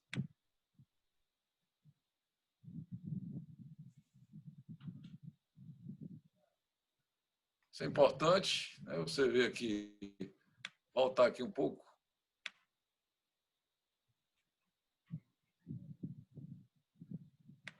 Aumento de produtividade pré-fabricado em comparação, controle de qualidade, redução de 95% do resíduo, é muito importante isso. Redução de mão de obra também altíssima. Diminuição do tempo de obra e fluxo de trabalho contínuo, né? Isso ajuda muito na produtividade. Isso aqui é importante. Isso aqui, o Alexandre mostrou a produtividade, Alexandre. Essa produtividade aqui foi medida lá na nossa obra. São 15 horas por metro quadrado construído para esse tipo de obra. Claro que depende do tipo de obra. Tá? Não se aplica a todas as obras. Mas para esse tipo de obra aqui, nós somos imbatíveis. Esse sistema, né? Nós ganhamos 25% mais eficiência do que a parede moldada em inox. Esses são nossos clientes, né? E essas são as obras que nós fizemos em vários estados do Brasil, né? E ainda estamos construindo. Bem, eu queria fazer aqui algumas observações. André, só para te ajudar aí no gerenciamento do tempo, tem 4 minutos. 4 minutos ainda? Isso. Tá. Só um minuto. Estou apanhando aqui do Zoom, viu? Um pouquinho. Tu quer parar de compartilhar, é isso? Parei. Foi, parou. Bem, algumas coisas que melhoram, né? Porque quando você tem muita velocidade, os outros sistemas têm que acompanhar na obra. teu almoxarifado tem que ser um baita do almoxarifado. O teu suprimento não pode falhar. Nós introduzimos, né, introduzimos agora o código de barra no nosso almoxarifado, para ter controle total do almoxarifado, porque o fluxo é muito grande, né? Você tem que ter um sistema para controlar toda a tua empresa também, que é muito importante. Vou fazer propaganda de graça aqui para o nosso amigo do Informacom, que é o nosso sistema que nós usamos aqui, muito bom, muito satisfeito com ele. E a gente tem que tomar cuidado, minha gente. Como o Alexandre diz, é a padronização. Tudo tem que ser padronizado. Numa fábrica, o peão não pode pensar, né? Quando ele pensa, esse eletroduto aqui tem que ficar 1,5 metro de altura do piso, morreu. É tudo marcado, o cara não erra. Os kits, né? É tudo preparado, o kit hidráulico, o kit elétrico, tudo é preparado para o cara só colocar no local. Isso diminui muito o retrabalho. E isso é ganho de produtividade. O retrabalho da construção civil é muito grande porque o peão pensa. O peão não pode pensar. Se pensar, é um trabalho de robô. Essa é a grande saída. É um trabalho de robô. O cara tem que fazer aquilo que está pregonizado. Ele não pode nem pensar que a tomada pode ficar a 50 centímetros do chão, a 55 do teto. Não pode pensar, né? E se preocupar com o que você não pode melhorar. Naquelas aulas que a gente dá, né, Alexandre, ali a UFC, ela tem uma cadeira dentro do Sinduscom, uma parceria que nós temos, onde os empresários dão aula na última cadeira para os alunos da construção civil lá da UFC, da engenharia civil. Quem dá aula somos nós, empresários, para os alunos. E a gente dá, e aí tem um comparativo, onde o Reginaldo, meu amigo, querido Reginaldo, da Diagonal, ele faz uma paginação de uma parede com 1.000 tijolos. Tijolo é a coisa mais linda do mundo, meio tijolo aqui, tal, furo de tijolo aqui. Eu chego só com a parede, puf, completa, com alto ganho de produtividade. É isso que o Alexandre está fazendo, né? O Alexandre está desenvolvendo um trabalho muito bacana e acredito que ele vai melhorar mais ainda. Vai tirar a betoneira, vai tirar o tijolo, vai tirar um bocado de coisa, né, de dentro da obra dele. E é isso, minha gente, é o que eu tinha para falar. Eu trabalho com pré-fabricado e estou apaixonado por pré-fabricado e é uma tendência mundial e vão se focar, vocês vão ver como esse coronavírus vai dar uma guinada na guerra mundial que nós temos contra as mudanças climáticas. E mudança climática é sustentabilidade. E a construção civil ela tem que entrar nessa onda, senão nós vamos estar fora, né, de uma tendência mundial. Então, obrigado a todos aí. Eu fico com as perguntas. Show, André. Show. Muito obrigado aí pela sua disponibilidade, né? E pela tua presença, né? Você agrega muito, né? E eu tenho uma gratidão muito grande pelo André, sempre apoiou a gente, sempre acreditou no nosso trabalho, né? A nossa plataforma Ágil foi lançada no evento do Sinduscom, na gestão dele. Ele abriu lá para a gente fazer esse lançamento. Muito obrigado, eu sou muito grato, né? Muito obrigado aí pela sua ajuda e pelas contribuições aqui durante a sua palestra. Muito bom, muito bom. Obrigado. E para fechar essa nossa mesa redonda de alto nível, né, a gente chega ao nosso último convidado, o professor, consultor, engenheiro Aldo Doria Matos. É uma honra, Aldo, ter você aqui com a gente, né? Obrigado, Kinderé. Eu estudei muito pelos teus livros, Aldo. Então é uma honra você estar aqui com a gente. Né? O professor Aldo vai falar para os construtores, empreiteiros, os incorporadores que estão nos assistindo, quais seriam as recomendações que ele daria para essa parte de gestão de custos nesse momento que está todo mundo analisando seus orçamentos nos canteiros, né? Os orçamentos empresariais, né? Então, professor Aldo, a palavra é sua, fique à vontade e, mais uma vez, obrigado pela sua presença e pela sua disponibilidade de estar aqui com a gente, compartilhando conhecimento. Meu caro Kinderé, muito obrigado aí pelo convite. É uma honra fazer parte aqui desse fórum com outros colegas aí, ouvir com atenção, cada um se pronunciando aí sobre sua área, os outros advogado, engenheiro de obra, mas nós estamos vivendo aqui, o colega advogado lá primeiro disse uma coisa que há muito tempo, desde o confisco lá de Fernando Collor, a gente não vivia tempos sombrios. Mas, naquela época, as obras não pararam. O dinheiro ficou confiscado, mas o mundo seguiu em frente, com algum percalço, mas seguiu. Na verdade, o que a gente está vendo atualmente só tem paralelo, segundo meu pai, na Segunda Guerra Mundial. porque a gente ainda não sabe o tamanho do estrago que esse pequenino vírus aí, você vê, né? O menor dos seres causa o maior dos estragos. É uma coisa aí que leva a gente até a divagações metafísicas sobre isso. Mas, quando a gente tem uma greve no canteiro de obras, a gente imagina que aquela greve vai durar uma semana, 10 dias, no máximo 2 semanas. Mas agora a gente ainda não consegue precisar a extensão em tempo e em montante do que as obras estão atravessando. Eu tenho participado como conselheiro, como interessado, como peru de dar palpite, nesses gabinetes de crise, nesses comitês de crise, aconselhando pessoas que vêm me perguntar. A primeira pergunta que estão me fazendo é a seguinte: as obras devem ser paralisadas ou não? A gente precisa deixar de lado essa questão do fique em casa, vá para a rua. Tem que deixar a política de lado, deixar de bater panela e pensar no mundo da construção. Vamos pensar aqui o mundo da construção. Eu devo parar a obra ou eu devo continuar a obra? Esse é um dos muitos dilemas que tanto o contratante tem quanto o contratado. Isso pensando numa obra que tem essa relação de contratante-contratado. Por quê?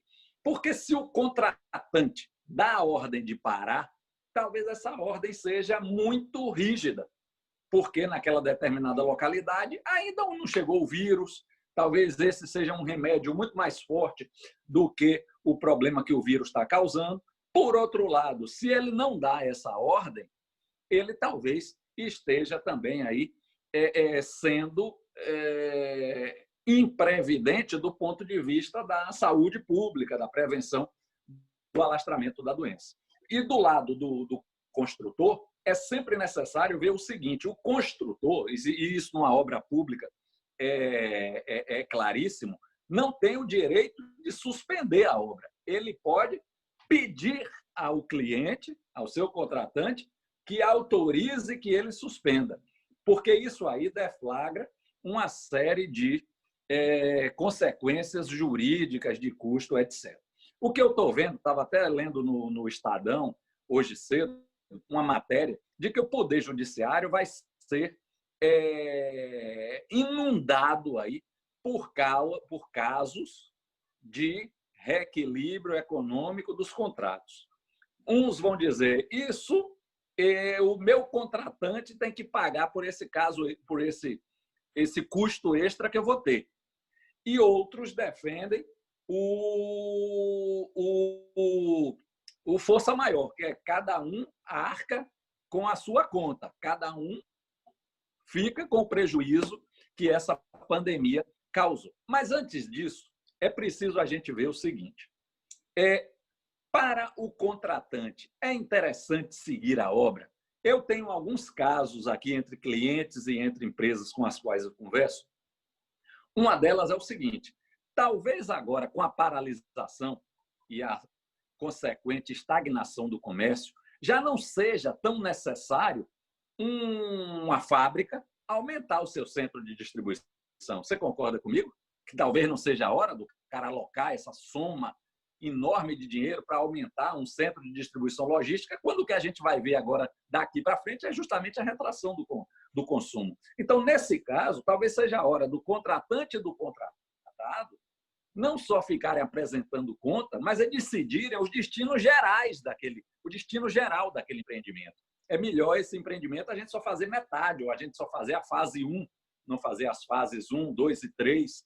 Isso é muito importante para mineradora, para edifícios que têm várias fases, para loteamentos, para construção de fábrica ou ampliação de fábrica. Então, esse é um ponto que eu tenho visto algumas empresas aí que eu estou assessorando começando a ter esse tipo de negociação com seus clientes. Outro tipo é o seguinte: eu já estou vendo empresas tratando, essas são as mais otimistas, da retomada da obra.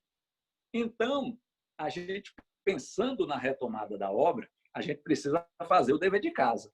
E o dever de casa é muito do seguinte: como é que eu vou mostrar ao meu construtor, ao meu cliente, qual foi o impacto no cronograma.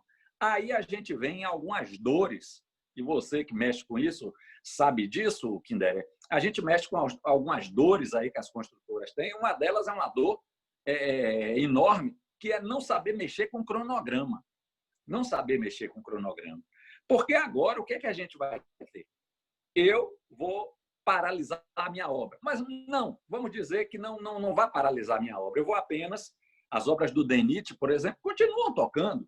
Tem uma casa que está sendo construída, agora está tudo escuro ali embaixo, eu já não consigo ver, mas a obra está seguindo em frente, diminuíram ali a quantidade de pessoas, mas está passando. Eu fui ali fazer umas compras, tem um viaduto sendo construído aqui em Salvador, mas eu pude detectar que o contingente é menor. Então, nesse caso, o que a gente precisa ver é o seguinte: como é que o meu cronograma está sendo afetado? Se você parar para pensar, vamos ampliar um pouco a nossa mente aqui. Num contrato que seja EPC, aquele em que o construtor tem que desenvolver um pedaço do projeto e ele também é o construtor da obra. Nesse caso, você concorda comigo que o pedaço alusivo a projeto não necessariamente parou, porque ele pode estar sendo feito aí em esquema de home office, ele pode estar sendo feito remotamente. A fabricação da turbina lá daquela usina hidrelétrica, do aerogerador aí que tem muita aí no Ceará, também pode estar andando em paralelo, e o que está parado é a parte de construção. Então, nos contratos de construção, a primeira coisa que a gente vai precisar ter em mãos é um cronograma. Se você não tiver, faça agora. Faça agora, porque você vai precisar. Se você judicializar, se você for com uma mediação, se você for com uma arbitragem, essa é uma matéria-prima crucial e, lamentavelmente, as construtoras não gostam de fazer, acham que não precisa, a gente dá um jeito aí, mas vai ser complicado. A segunda coisa que eu queria dizer, eu até publiquei no LinkedIn, também no Instagram, quem quiser me seguir é Aldo D de Dado de Dória, Matos com 2 T's, Aldo D. Matos. Eu coloquei aí uma receita de bolo que eu tenho dado aí em palestras, em webinars, para colegas, para clientes, que é o seguinte: você tem agora que tomar 4 precauções. Talvez tenha uma quinta aqui que eu vou insinuar no meio dessas 4. A primeira é a seguinte: informe, eu estou raciocinando do lado do construtor, tá certo? Avise a seu cliente. Não adianta tomar por certo que o Covid está afetando sua obra. Escreva, registre, mande uma carta. Qual é o dia que você paralisou? Ou qual é a frente de serviço que você paralisou? Você paralisou por quê? É uma decisão unilateral sua ou está embasada num documento, numa autorização ou numa negociação boca a boca com o cliente? Formalize, insista nisso, porque você vai precisar. O segundo ponto que eu dou é o que engenheiro não gosta de fazer. Aliás, aqui tem vários que engenheiro não gosta de fazer. A segunda é: liste e informe ao seu cliente as medidas que você está tomando. Então, por exemplo, eu vou reduzir os meus efetivos de campo para não ter aglomeração. Eu vou manter as equipes trabalhando, mas eu vou reduzir cada equipe à metade. E isso tem que estar lastreado numa carta, numa ata, num documento formal. Porque depois o cliente, o contratante, hoje vocês são amigos, lá na frente vocês vão brigar. O seu contratante vai dizer: está vendo aqui como o seu diário de obra cai pela metade aí, a quantidade de pessoas que você tem, que mostra que você foi improdutivo, você não foi diligente. E aí a gente tem aquilo que se chama, o advogado ainda está aí, pode acenar com a cabeça, o princípio da boa-fé objetiva. Isso quer dizer o seguinte: as partes contratantes, contratante e contratado, têm que envidar esforços para minimizar os danos. Então, você precisa mostrar isso. Você precisa mostrar isso. Eu vi um colega agora que está reduzindo o salário da equipe para poder manter a obra andando. Ele vai comunicar isso ao cliente como sendo uma maneira de mostrar boa-fé. Olha, eu não vou fechar. Eu vou, inclusive, baratear aqui um pouco a minha folha para manter a bicicleta rodando. Até não me furto a dar isso aí como um crédito quando a gente for fazer o acordo de contas. Essa é a segunda dica. A terceira é anexe, faça um dossiê dos comunicados que você tem de fornecedores, fabricantes, subempreiteiros que não estão aparecendo, que estão tendo dificuldade de ônibus, que simplesmente não vão mais fornecer. A gente tem aqui em alguns estados essa complicação aí de não poder passar, cruzar a fronteira, não é isso? Então, se você está trabalhando muito próximo de outro estado, isso às vezes você não consegue fazer. Eu vou dar um exemplo de uma construtora lá no Rio de Janeiro. A cidade do Rio de Janeiro é pequena relativamente. E a mão de obra da construção civil, pedreiro, carpinteiro, o servente, moram nos arredores, mora na Baixada Fluminense, mora em São Gonçalo, é outro município. E está proibido lá o transporte intermunicipal. Como é que você faz aí, meu caro Kinderé, ou meu caro Holanda, se você não consegue trazer a sua equipe para dentro? O cliente vai dizer, você contrata aqui no município do Rio. Sim, mas isso não é instantâneo, não é verdade? Você tinha uma equipe com treinamento, com exame, com integração, com o natural entrosamento. Como é que de uma hora para outra eu vou trazer aqui? Pô, sai Severino, entra Messias. Vem cá, Messias. Assuma ali o martelo de Severino. Não existe isso, não é verdade? Então, o terceiro é anexe tudo isso para você ter esse dossiê. O quarto é preserve o seu direito de renegociar. E esse seu direito vai ser tão maior quanto maior for a sua capacidade de provar. Porque o juiz não vai ficar se debruçando aqui, caso da construtora aval, lá na obra, não sei quanto. Peraí, eu vou deixar meus 10 mil processos aqui e vou pegar aqui o cronograma de Kinderé para olhar. Aqui a forma do terceiro andar. Você acha que o juiz vai fazer isso, Kinderé? Numa arbitragem até faz, mas aí no judiciário não faz, não. Ele vai botar um perito, que às vezes é um perito de patologia ou é um perito de avaliação de imóveis para fins de desapropriação. Se você tem alguma coisa que faz sentido, cabeça, tronco e membro, mais fácil, maiores são as chances que você tem. E a quarta, agora já virou a quinta, né? Você tem seguro? Ninguém gosta de fazer seguro, né? Mas na hora que aperta as coisas, vamos atrás do seguro. E aí, cadê a minha apólice de seguro? Fulano, cadê a apólice de seguro? Peraí, aí abre lá um armário lá todo empoeirado. Tirei aqui. Aí a apólice já venceu. A apólice não cobre tudo. A gente acha que a apólice cobre tudo. Mas vai lá olhar naquela letrinha pequena de bula de remédio, que às vezes não cobre epidemia. Pandemia, esse termo aí é novo aí no noticiário. Mas não cobre epidemia, não cobre outro tipo de coisa. E muitas vezes a seguradora, eu hoje em dia estou correndo atrás de gente de segurador aí para entender a cabeça da seguradora. Um amigo meu me disse o seguinte: a maior parte das vezes a seguradora não vem em benefício do contratante e do contratado porque eles burlaram as regras. Como burlaram a regra? Eu vou dar um exemplo. Se o contratante e o contratado celebram um aditivo de prazo, ou de valor, ou de escopo, e não comunica a seguradora, já tem uma cláusula lá que a seguradora vai pular fora. Vai pular fora. Eu estava fazendo um trabalho numa grande usina hidrelétrica, bastante grande, e lá, vendo a construtora em apuros, o contratante, que é a concessionária que vai explorar aquela usina hidrelétrica, disse o seguinte: construtor, eu vou ser legal com você, vou pagar aqui a sua folha de pagamento esse mês, o mês que vem, vou lhe adiantar aqui um dinheiro para você, eu vou pagar direto a alguns fornecedores seus para lhe dar uma sobrevida, um balão de oxigênio. Quando chegou isso para a seguradora vir ao socorro dessas empresas, a seguradora disse: não, está cheio de coisa que vocês fizeram, sem que eu soubesse. Eu poderia ter ajudado vocês lá atrás a buscar uma solução. Então, o que eu queria dizer é que nessa época agora é importante a gente fazer isso. Outra coisa que eu tenho visto empresários dizendo: vou usar o bichinho aí, o coronavírus, para eu repactuar meu contrato. Calma, você só pode repactuar o que o bichinho afetou.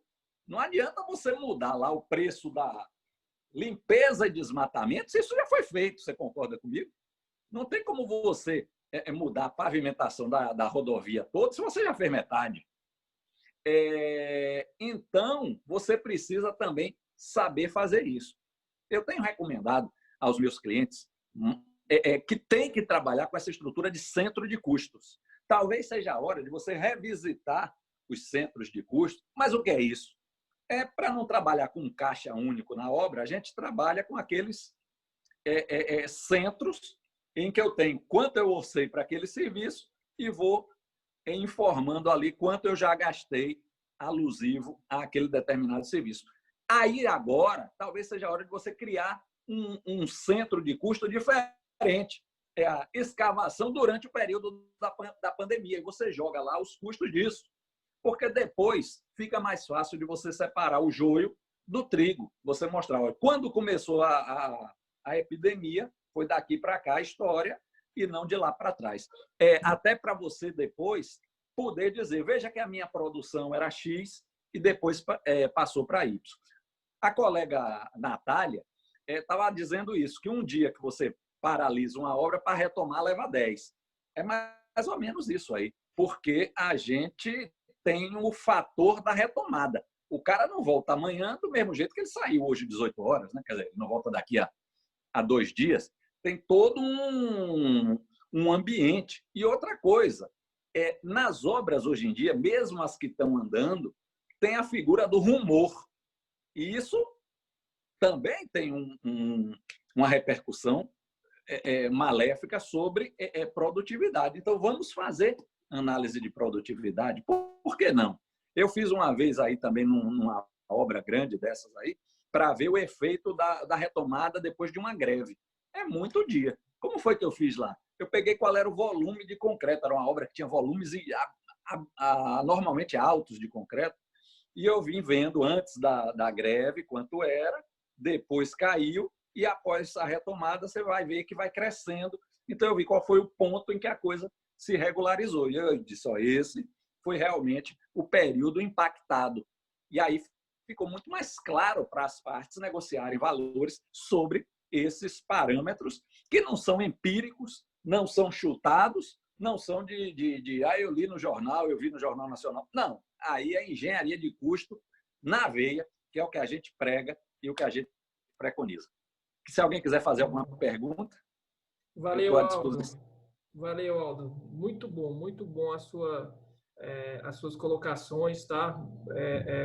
Mais uma vez, é um prazer tê-lo aqui junto com a gente nesse webinário, né? Eu também agradeço aqui todo mundo que está participando, todas as pessoas que estão aqui junto com a gente, os painelistas também, os palestrantes, né?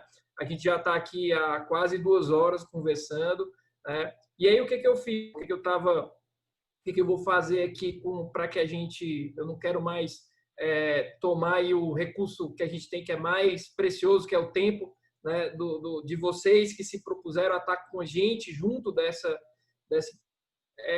a gente vai agora pegar as perguntas, tá?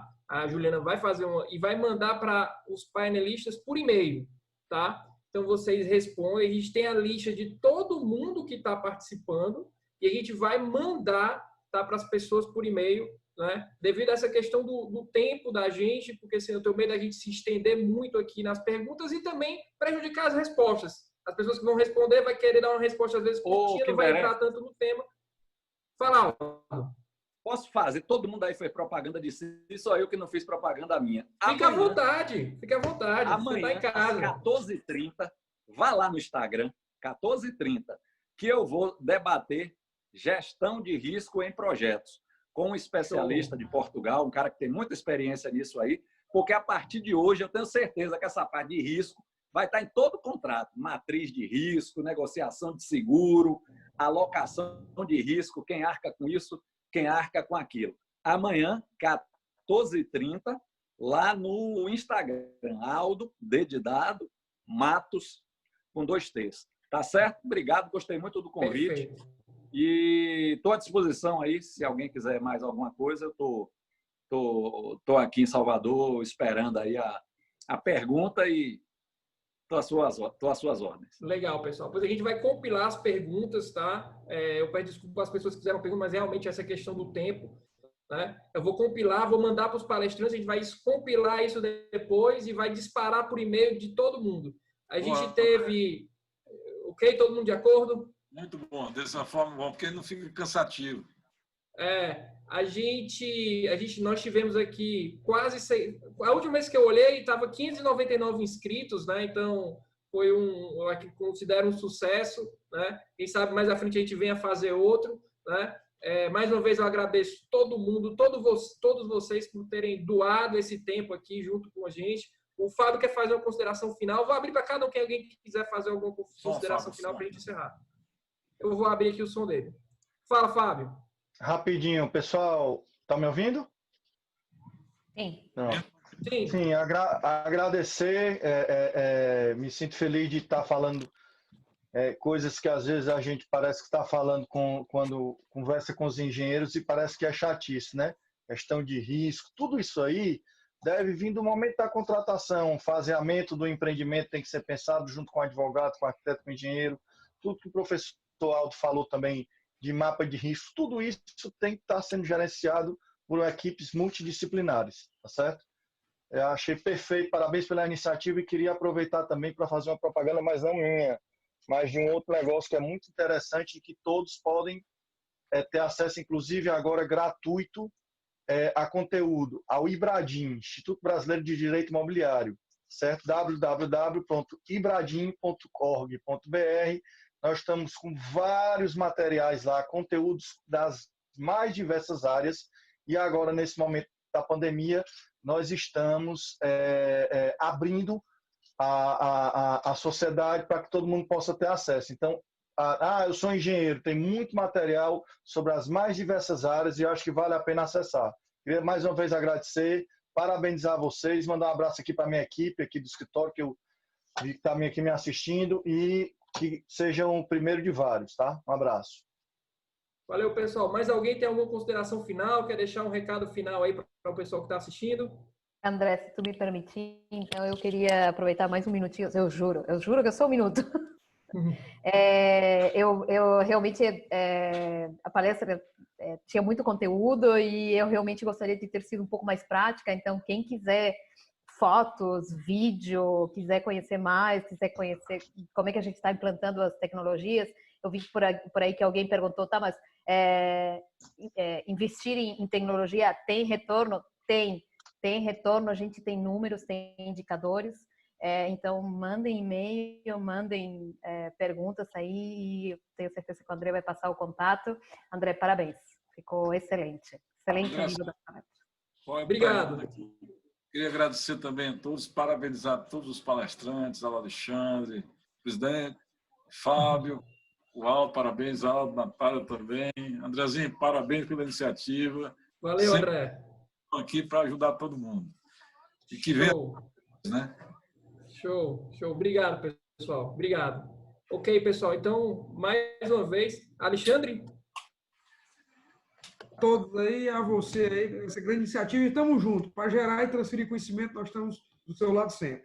Um abraço. Valeu. Muito obrigado, pessoal. Agradeço todo mundo que participou, todo mundo que me ajudou a viabilizar. E estamos juntos aí, vamos disponibilizar conteúdo de alta qualidade para todo mundo. Um abraço, pessoal. Até a próxima.